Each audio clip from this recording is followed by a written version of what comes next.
حبك فطري هره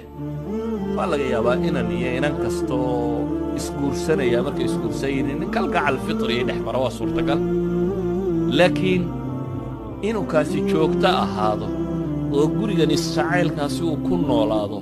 وهدي دتكو جبوبان أو لا جبوب أو سيدي شعيل كوجوجا وحبها هي أفعال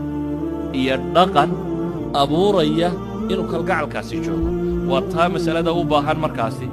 إن وحلا يسكويديو ولا تلمام وطها مسألة أن يسكودي مركا وحي الله كفضيديو سبحانه وتعالى إلى صورنا قيامة سيسوكو إذن كالقع الكقويسكي يقولوا ومطلب ما وأرن أباهن صناعة مشتركة بين الزوجين وشيء أباهن نينك إيا قبرنو بإني وضبيران وحان اسكودي مركا كلمات الحب والعاطفة الجياشة أي كم مغطى إن انكسر النقلية من كلام علماء سلف قرى إن انكسر النقلية علماء دي هوريا مسلمين تا هي وحيابا يساتك يدادين أولا هاي علماء دو يدادان كالقعل كو أنين إيا قبردو خلقادو قبردو هوينيدو inay ninkeeda jeclaato jacayl dhaba jeclaataa waa min addiin waana sifo ninkuna uu jecel yahay hadduu gabadhiisa kalgacal ku haysto iyo jacayl uu ka dareemayo waa waxuu ninku jecel yahay taa waxaa u daliila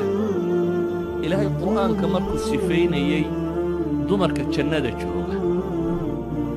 oo ay ka mid yihiin dumarkii mu'minaadka ahaa ee dunida iimaan ku dhintay ahlu jannaa noqda ka mid ah dumarkaasi jannada jooga ilaahay markuu sifeynayay subxaana wa tacaala wuxuu ku sifeeyey inay yihiin kuwa raggooda jecel inna anshaanahunna inshaa'an fajacalnaahunna abkaaran curuban atraaba baa ilaahay waxa weeyaan baa ilaahay yidhi curuban haweenka jannadu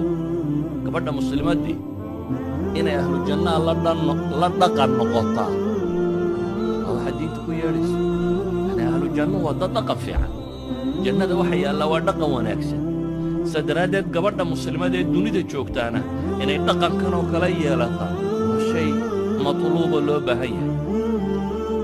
walowlaa haddii aanu ahayn ninku mid ku farxaya inay haweentiisu jeceshay haddaanu ahayn ilaahay uguma sheegeen nimcada uu jannada ku helaya inay tahay